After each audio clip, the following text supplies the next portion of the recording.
Come and get started on a new mission, a new direction, a new intention. Welcome to 5.8G Alive at Connections 50 Plus.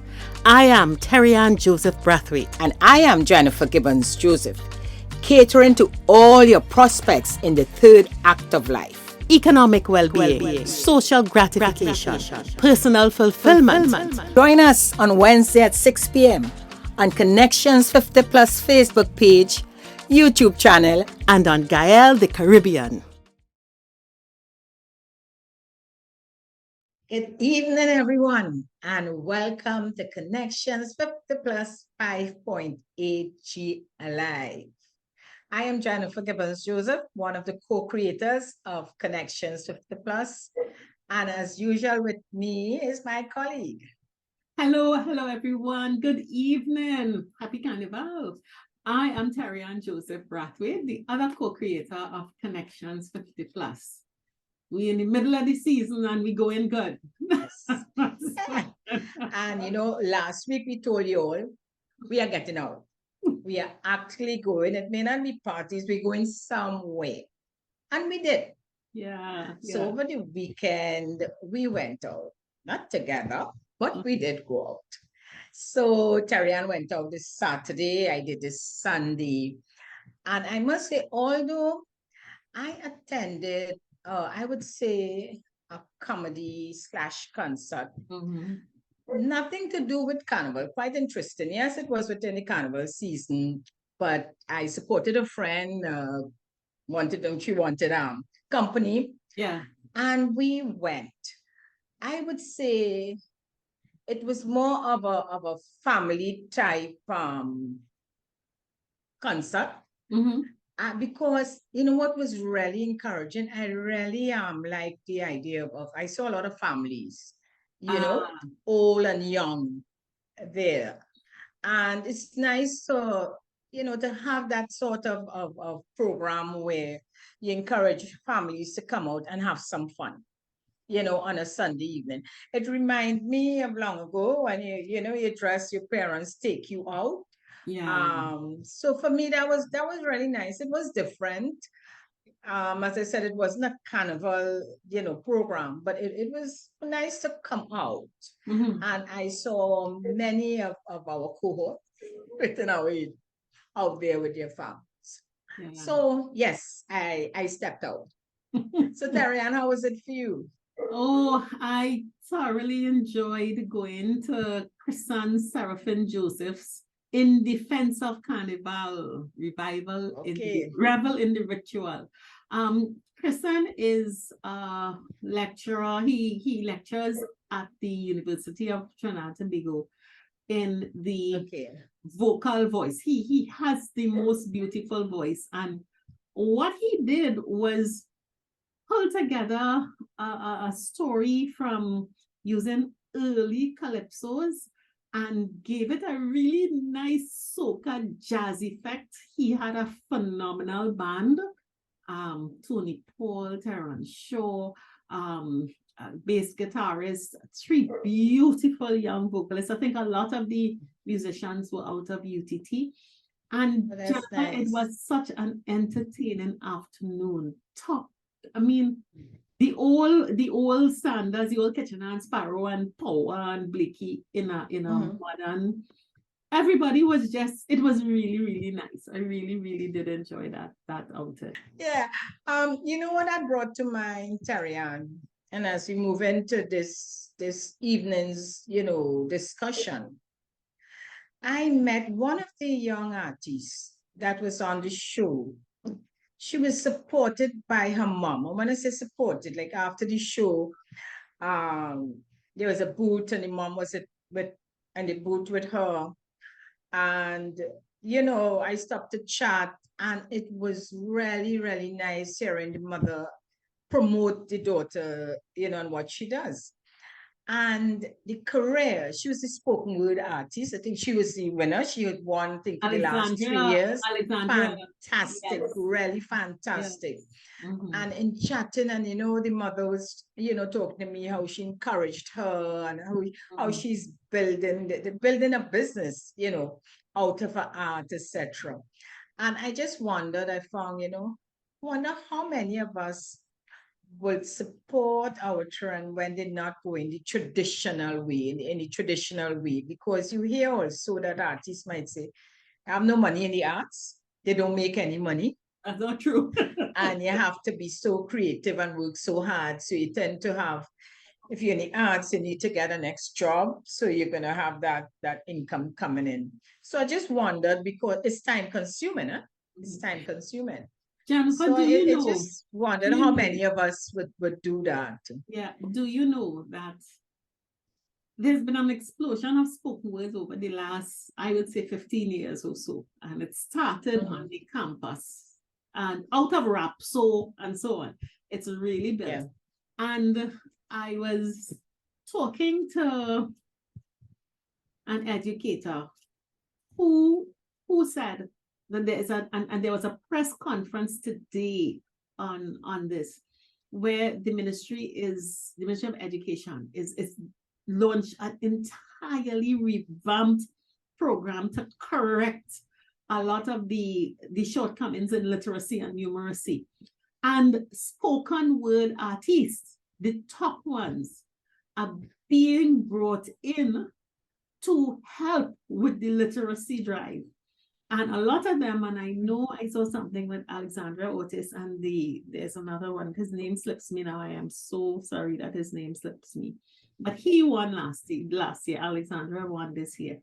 They have contracts to help build literacy, and they do literacy classes and spoken words. So there are parts to the careers to help them in the arts and so on. It's just, as you say, open up. But anyway, Jennifer.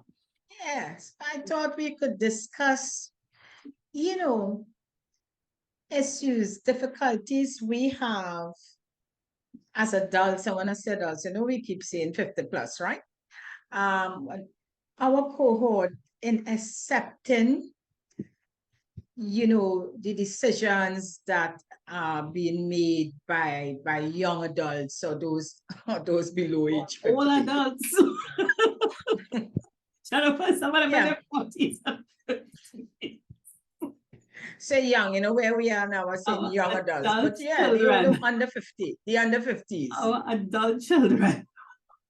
Yeah. If you're 70, you can have a 50-year-old child. Yeah. Definitely.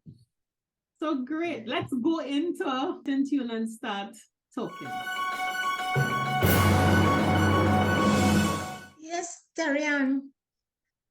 I would say, I mentioned that career, I don't mention the spoken word, but do you know, traditionally, we are very, what should I say, very ambitious for our children. I mean, let me put it that way. And we're talking about the adults, of course. We would like to see them. We have our goals for them. We actually, from young, we say, okay, really, we educating them the best that we can, because we would like them, and we tend to choose the traditional type of careers. We start at the top. So we might say the lawyer, the doctor, the engineer, and then we go down and we say, okay, at least a teacher, and a profession, a traditional profession. But when they step out of that tradition, you go into the arts, or you're very technical. So you want to do your own thing, either build, either it's carpentry or things like that. You hear, we experience, and I say a sense of like disappointment. And let me use my situation, for example. And most of you all know, because we speak a lot about us and our families, that I have two daughters, and I would say in growing up, I recognize one is extremely creative and artistic, etc. and the other one tend to be more reading and on the books as against, being creative. So they went into their different careers. And my creative daughter decided that, okay, she's going to be, she loved the photography, videography, etc. And initially, I felt, wow, I wonder if she could really make a career out of this, because remember, from my era, that is really not a career that would bring in money, or career that you would guide your children into. Let me put it that way. So I had to really adjust my mind to accept, okay, this is what she wants to do. It is not the traditional thing. I'm going with it. And I recall chatting, friends saying, what she's going to do? And I said, no, she's going to do photography. And I was saying, photography? Like that is like unheard of. And you letting her do that? And so you got in negatives. And, the message that I got from those comments is that that's not good, You shouldn't push her to do that. That's not something to be proud of. And I had to be so careful and examine myself and say, hey, no. I would like her to be happy doing something she enjoys. And my push would be to do it the best of their ability, to be at the top of the game. Okay? And this is what, I did, where she was able to go overseas, get her skills, come back, go university, like that, to be fully qualified, because I wanted her to be the top of her game.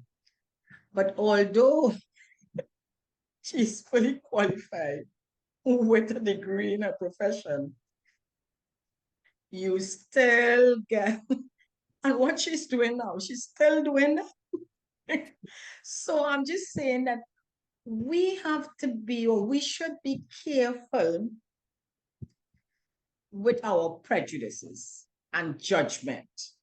And I'm talking here in terms of careers. And I know of situations where parents would have financially extended themselves to send their children to study a certain field because they want them in the traditional field. And the children decided that's not what they wanted to do, and either dropped out and didn't do anything at all because of the pressure, or did something completely different. And, we can feel that sense of disappointment. And if we're not careful, it could create a rift between the children. Now, I'm saying that because they're already adults and chose what they want to do. But some of us are still affected by that decision. And we either not talking to them or about them because they took the money and didn't do what we tell them to do. So you're sort of keeping a distance, or if you have to if someone asks you about how your daughter or your son going, you will just kind of dismiss it because you may be ashamed that they didn't do what you already boasted that they were going to do. So I just sharing that, and I using career because I see how if we don't continue giving that support, adult children, they can be married, they have their own families, because we could switch career in between, that I think giving that support is important, and understanding that this is a different times we are in, and not everyone want to, and we have all different type of skills coming up now. I mean, technology has changed a lot of things that we should look at encouraging them. I don't know how you feel about that, Terry. It's a catch-22. You have two daughters and I have two sons, and I'm almost checking myself here, because when you look at the credits, you'll realize the editor of this program is one of my sons. Right? So, but But we one of the things we promised to do is to be straight and honest. And I have two young men, and they pose 30 and 24 that pose completely different issues. Where my eldest son was concerned, he was born with a physical disability. And so you start off, and I thank God I had two really good doctors who told me from the time he was a baby to not let him set his own standards for everything. And Jennifer, Right. you see this thing about parents ending up with disappointment. I could understand how that could happen, because the hardest thing for me was to be patient enough as he grew and in his development with education, with developing physically, with everything, to be patient enough to wait and see what is he best at, and not compare to that's the thing. and when everybody reach their milestones, to remain resolute and look at his milestones and see how he was progressing, and ignore the questions and the whatever it is, and the attitude that many people have, all right, because he has a disability, well, don't worry, don't put any effort into it. And it's I can see how people get to the place of having dreams for children, and if you do not have, forget support system, and nobody could support a parent through that. You are your own support system. I mean, family, yes, but you are your own support system when you are that child concerned.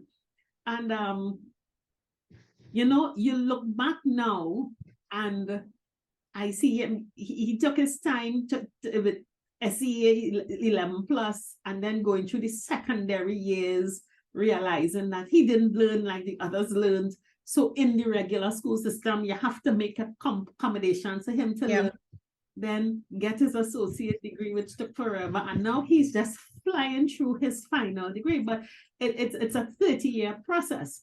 And I can't be prouder of him building and creating his own life and his own way. But for the parent watching on that, Mark darling, oh gosh, it is not easy. But and you have to know what you want to achieve for your children, and you really have to be very focused on that and not get distracted by comparing yourself to others and things like that. And Tarian, I'm glad you openly shared that story, because depending on where we are at, we may have grandchildren who may have such an issue, and if we think like long ago, and not do anything about it, and shelter them, you know, you feel that you're sheltering them or protecting them from the harsh words or comments from others. That what you shared, it showed that, hey, we need to accept it, embrace the situation, and not compare. I think that is something else. And Jennifer, comparing because you want your child to be like whoever else child that you believe successful. Jennifer, sometimes a lot of the sheltering that we do is not sheltering the child, it's hiding what we consider our problem or our mistake or our fault or our shortcoming from other people. And there are ways to shelter and protect so that they could grow in the world.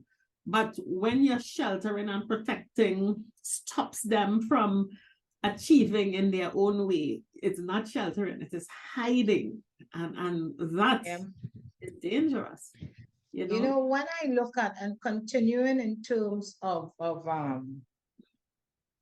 the adults, how we accept or do or reject some of the decisions that are being made. And I recognize a lot of our opinions, a lot of the judgment comes from our values and beliefs, from how we brought up and as adults, and we expect them to follow suit. And I want to touch on a topic, Terry, and that is very, that comes up all the time with me in conversation. And that is the relationship, the way let me put it in a real train way, the way relationships are going now. Something like my mother when I say that. Many of us are not happy with the way relationships going now.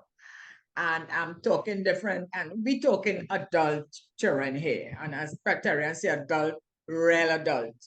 So we're looking at the over, must be over 25, not even under. We're looking at the over 25. Okay? And the decision, and I'm just using, let me use two examples that keep, issues that keep coming up. One, Tarian, is the decision of not getting married and living together.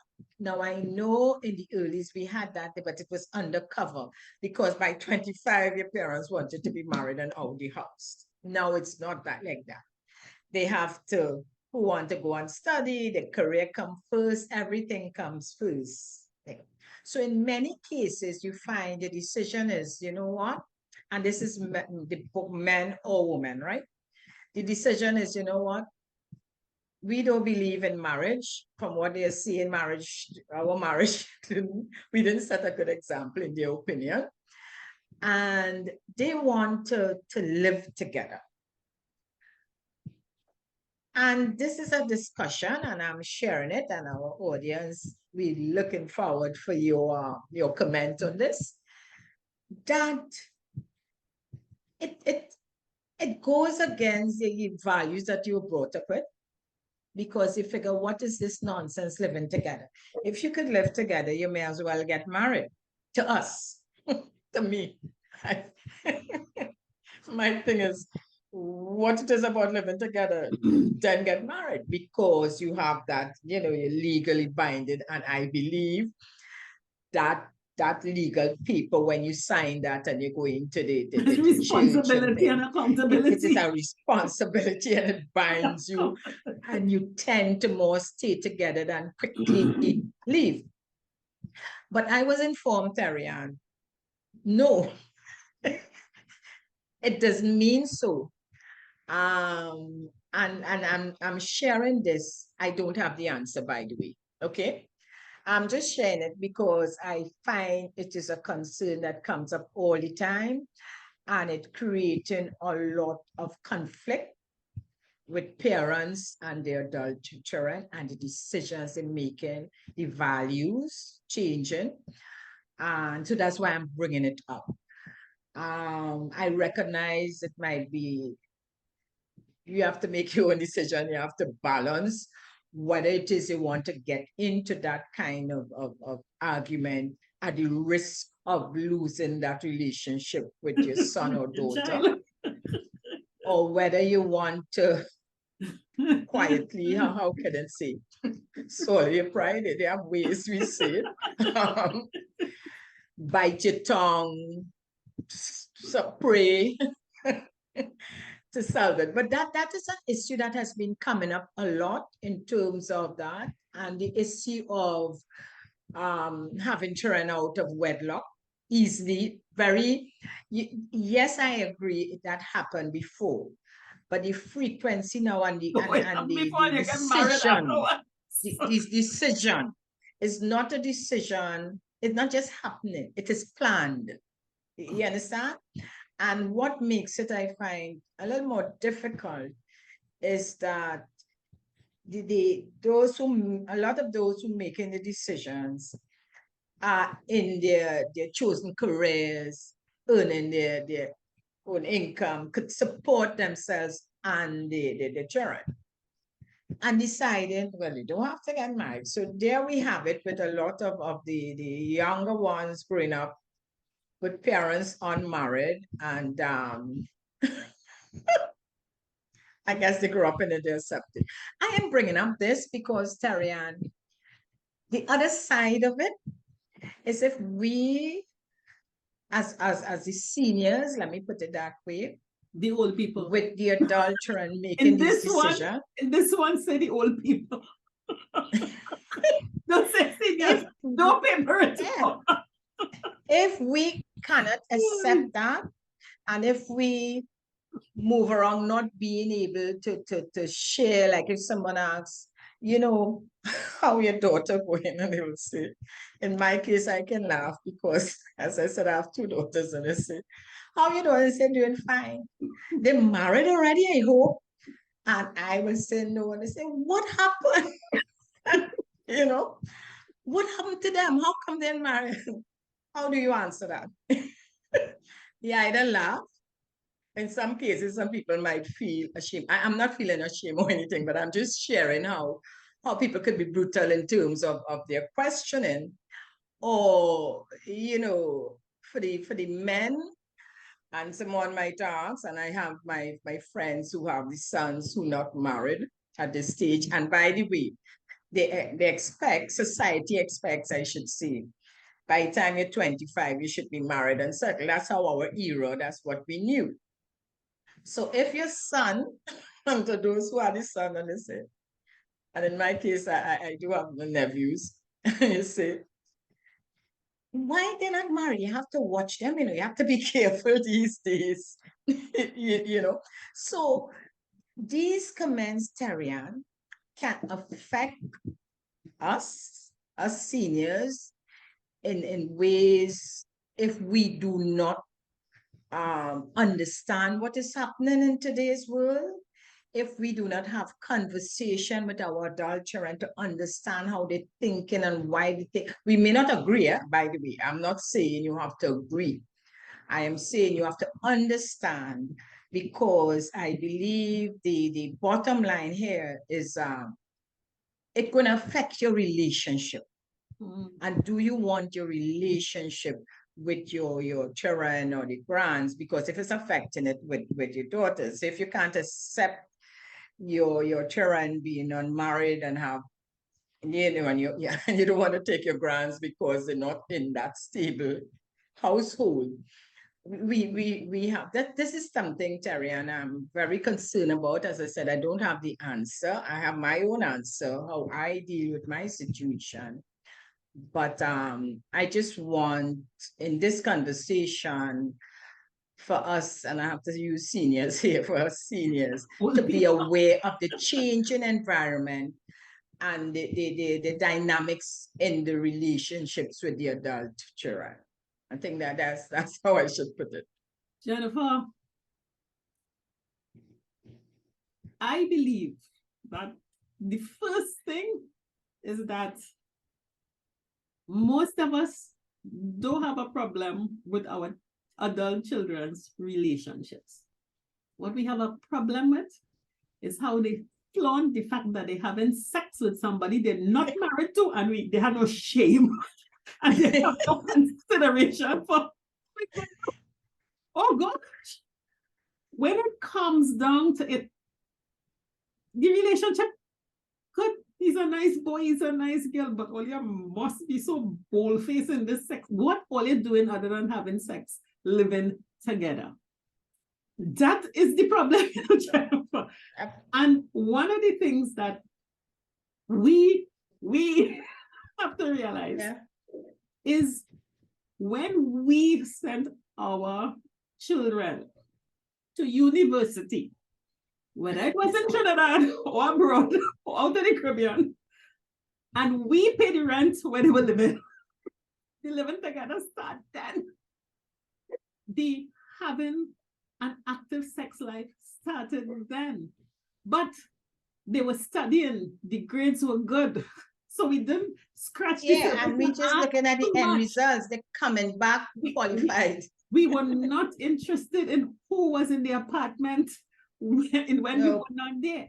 So now they graduate and they're probably not getting, they can't move out of the house. They have to stay home with us. But excuse me, this is the boyfriend, this is the girlfriend. And mommy went wrong. He's staying over, she's staying over, and it's like, what you staying over for? The only reason they're staying over is because we want to have sex. And that, Jennifer, is the the mental problem. If they were not having sex, there is no problem with the relationship. There's none. You visit. Taryn, is it because of our value system? Why are we so upset about this? It is two things. It is the value system, and it is our fear of talking openly to our children about sex and the consequences of sex. I remember the toughest time in my life was, well, the other son going to have something. Thank God he don't watch the show so regular. So man, don't tell him don't watch this show. A big bacchanal, I have to say, is a bacchanal with my 20 plus year old son. He was out of school, and with the whole issue of his girlfriend sleeping over. And he wanted to know, well, what was my problem? Because daddy didn't have a problem. Daddy said, ask mommy. And I was the bugbear. And it was a bacchanal. He took me for a drive to Maracas, locked me in the car and said, all right, so tell me why I can't do this. And it came down to, as I told him, it's my values. It's just not, because there are consequences. And when I started with the consequences talk, he made me to understand that he knew, they both knew how to avoid getting pregnant. And that was taken care of. So what was my story? And but then he answered, what is really your problem? What he confronted me with is that I had this preoccupation with pregnancy, which was not an issue. And that I really had a problem with the fact that he was having sex. He wanted to have sex. And I was not focusing and paying attention about what he was feeling and what the two people were feeling, which was the most important part of the relationship. Now, I could say this story now and laugh, but let me tell you, it was horrible. But, Jennifer, I always say to myself that I know parenting is hard, but I will never, I will give in if I see I will lose my child for something like that, unless it's something, if a third party can't break the relationship between me and my child. I and him, he will have to do something that is much more fundamental. And it led us down a conversation that happened over a period of months where we both had to shift. I had to shift, and he had to shift and recognize, and from a position of respect. So listen, if this thing had to happen, it had to happen a little judiciously, you know. Oh gosh. But Terry, and you said it there, is that we not accepting that we have adults who have a sexual aspect to their lives, and we would prefer that it be done somewhere else, out of our sight. Then you come back home and pretend that you don't do this nasty. You're not doing that. Well, Terry, and you covered that aspect where you have the younger age group. Yeah. Right? So that but it goes on with the older ones. If you don't fix it, yeah, I know, but with the 25, that 25, that sort of age group, that decision is a difficult decision. When you go older like me now, especially when they're not minding themselves. They mind. So the aspect there would be not even that. So you pass that stage, yes, you have no choice but to deal with that, accept it or not. And now you come into the other side, is the as we mentioned before, the living together or the married. But you said something there, I mean, about shifting. And I think that is where what we have to look at. We have to adjust our minds to make a shift. And not a shift that will be detrimental to your health and safety, all that. So not that.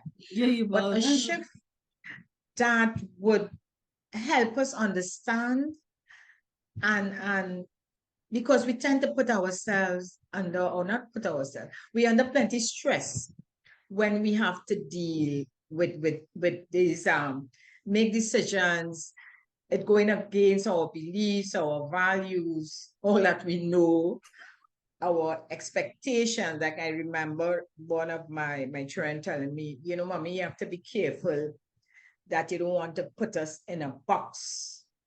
You have you make this box, and this is how we fit it into the box, and it don't work so. And I had to recognize, yeah, my box, my box is from my era and my expectations, because you want everything to work out nice and perfect, and we know life is not like that. But I want to touch, and this triggered the thought. At that same concert, there was I say a poet, but a guy who spoke about, he was really talking about parenting and how we should be careful and what we say or do, that sort of it. He was talking about that. But it brings me to and I want to just, we have a lot of talk about crime, etc. But I want to more touch on what we consider white collar crime that's happening under our nose within the household. That we Because support we them, may that talk we support them, values, that we support we them. saying values on one hand, and the values with the sex or living together and having children on the marriage. That is like, things that we should be able, we just have to change our mind and make that shift. But Terry-Ann, in recent time, well, I shouldn't say in recent time, but I'm talking about things that happening a lot. So it is in the media and being discussed, is that the generation, because maybe of whatever, the social media and all that, want to get money fast and want to acquire things fast, whether it is to buy the new car, build the house, whatever, right? And they are involved in certain activities Risky that, no, they don't have a activities. gun in their hand. I'm not saying they're going to hold up Risky anybody or anything activities. like that, but activities that we may be aware of and ignoring Graft and because corruption. we see them achieving what we want them to achieve. So we see them changing their cars, we see they're able to live in a certain lifestyle, etc. We are aware of their income and the type of job and the commitments, but we're not questioning, where we may have an idea, a very good idea, because you could observe certain situations, but we are not saying anything, or we may even be encouraging it by signing off something or doing something like that. I just want to bring that to the forefront, because to me, again, I'm hearing stories, and there are fears among us that, wow, if my son or daughter continue along that way or hanging with that person, there's a possibility that they could be harmed in some way. And not even saying go to jail, because most of the white collar crimes is not about jail, but it's other, they suffer in other ways. So I just want to bring that forward, Terry-Ann, because again, you're talking about stress, and some of us, if we're aware of things like that, you're not going to report your family member. You're not going to report them, but we have to have a lot of conversation. We must not just leave things, cover it up, but bring it to the forefront by starting to speak to our adult children on situations. Yeah. Jennifer, that is so critical, because there are many ways it happens. And if we go to the criminal underworld, your son or your daughter may not, your adult child may not be putting on a hoodie and a mask and going to the gun and holding somebody. But let me tell you something. A lot of cocaine, a lot of marijuana, and a lot of guns are kept safe in nice middle-class homes. And it's our children, our adult children, hanging with their cool friends, getting access to parties and events and profiling, who are the ones that are doing those things. And when parts of your house, your children tell you is off limits, is then you have to go and check. And you have to have conversations with them. Who are these friends? Where do they work? What are they into? And Jennifer, sometimes we see our children getting into schemes that are questionable. Ponzi schemes, Forex, questionable things. And you're saying, where does that money come from? Or even worse, you see them living a false life. And I want to get back, you were talking about the children and the marriage and all of our dreams that we didn't exactly reach, that we pile onto the children. And what we are suppressing and we don't know how to say is that I'm so disappointed that you didn't come out how I wanted you to come out. That is what we are not saying and having a tell a child, I am really disappointed, but let me see, let's talk about this. And it's suppressed. And when we see, once they are presenting an image that gives the public the idea that, all right, they're not doing as bad. They're not doing as bad. We not asking questions, not being curious. And we may have someone with a $5,000 a month salary with $50,000, $60,000, $70,000 in credit card debt. And that, if they have to come out of that, that could lead to all kinds of things, because they have no basis for getting a proper bank or credit union loan for that. They end up in a money lender. They end up in a company of people who, depending on where they work, all right, sign for this for me, do that. And it is crazy. And we are not realizing, just like the mother of the bandit who is shot, he was a good boy.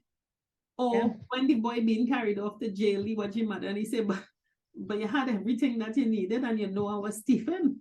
You know, when they get in trouble, we can't be, oh my God, when did this start?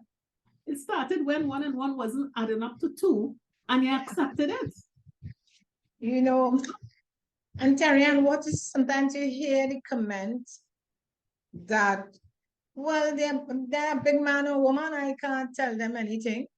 But when things fall apart, you stepping in. You're either stepping in to take care of your grands, you're stepping in to help pay, give them money to help, because in some cases they may lose their job as a result of whatever they have done, etc. So as if we don't have the conversation, they lose, embarrassing. And I believe, Terry-Ann, a lot of the issues, a lot of how we feel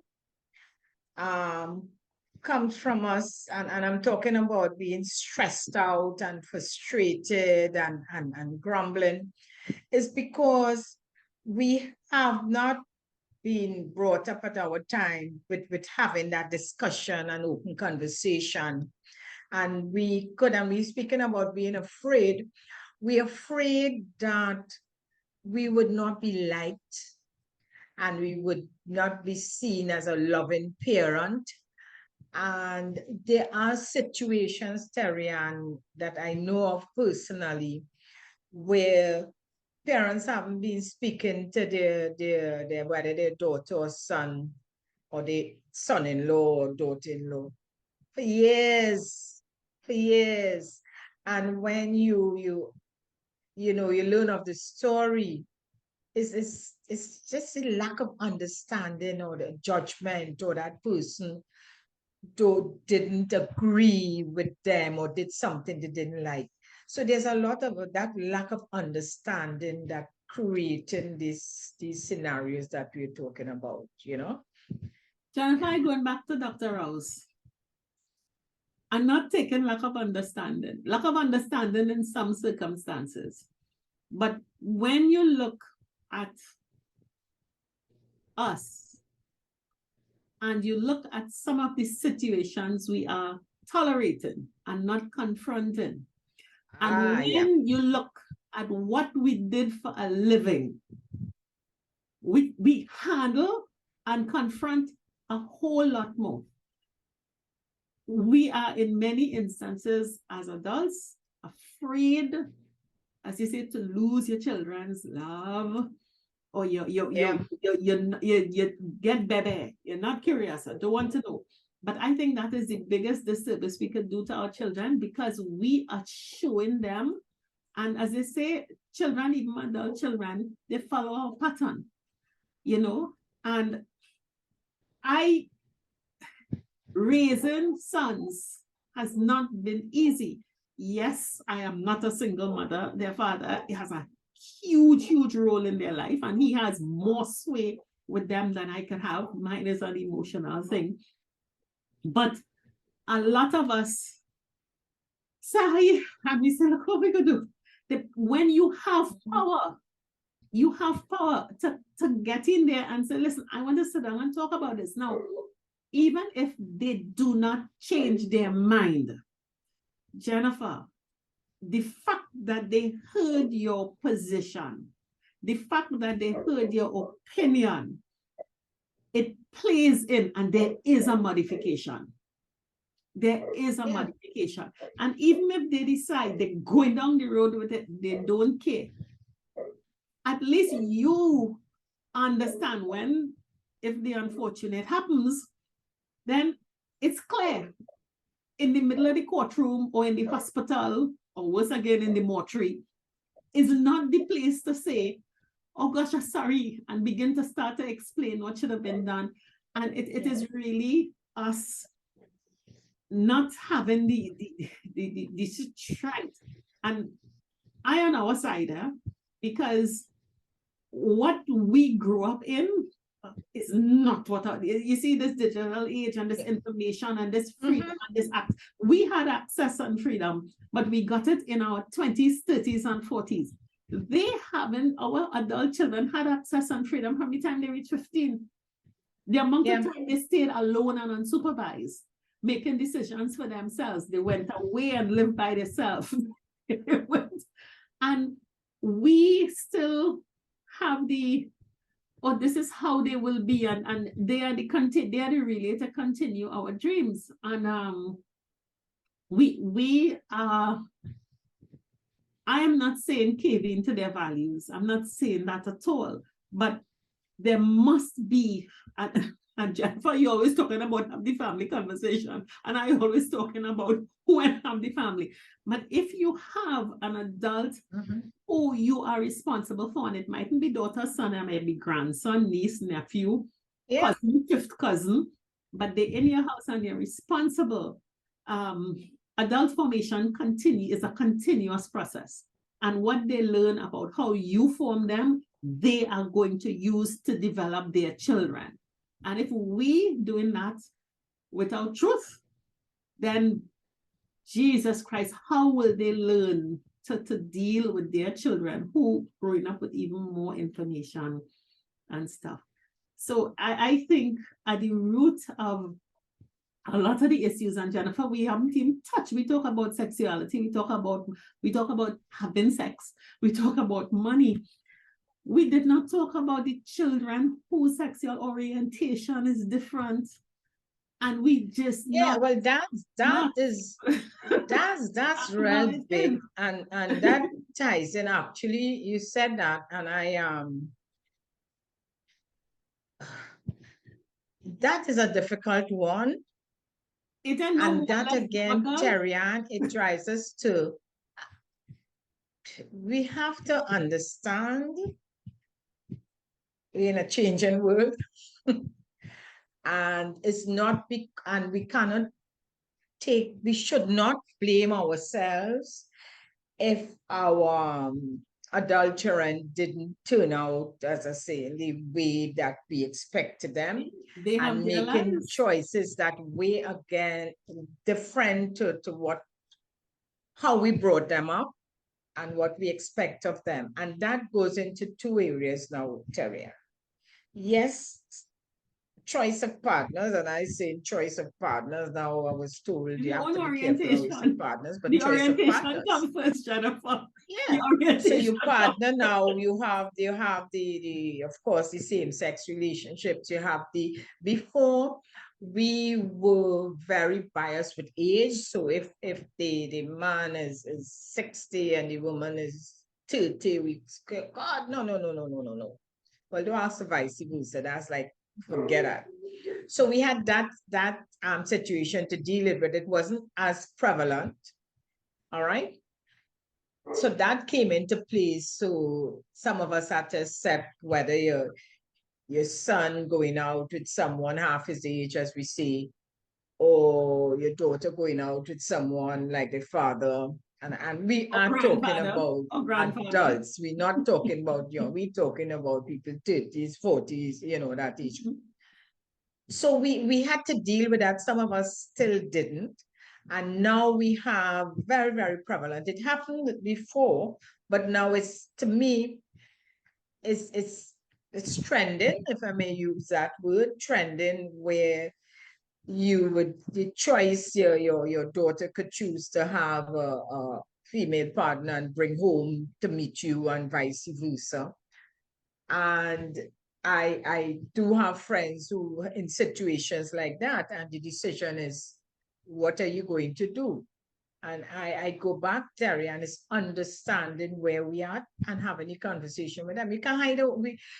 Yes, some of us hiding from it, but my thing is we need to understand why, not blame yourselves. And I'm saying this because I had to make some decisions, not in that case, but in other situations where I had to say, well, I know I tried my best. I know I am about certain values, etc. So if they no longer decide to be in the religion that I'm in, that they have been brought up in, and they choose other faith on none at all, or they make a choice of whether it's living together or whatever choice that may not something I don't approve of. I try, Tarian, and I'm using my situation here. I really, but if I'm struggling with it, I get professional help. When I say that, I discuss it too with the persons who I believe can help me understand the varying situation, because the dynamics out there are not easy. All right. So to get somebody understand, or others that may be in a similar situation, and you may observe that they're handling it in a certain way, because it varies, huh? It varies. And even how we think, it depends on how we were brought up, what our spiritual beliefs, which is very critical. As I say, or the values. So yeah, you're talking about that is so serious now, Tarian. And it's the individual. I think each individual. Fundamentally, we have to, where our relationships with our adult children's concerned, we have to first, we have to recognize that we in a different age, and our children's lives are not our lives. So how we lived, they don't have to live. None of us live like how our parents live. None. 0.0001% of us live like how our parents lived, and it is 50 times as extreme for our children. Recognizing that the world our children are growing up in, not growing up, the world our children are living in with their partners and their children in their careers is not the world that we are living in.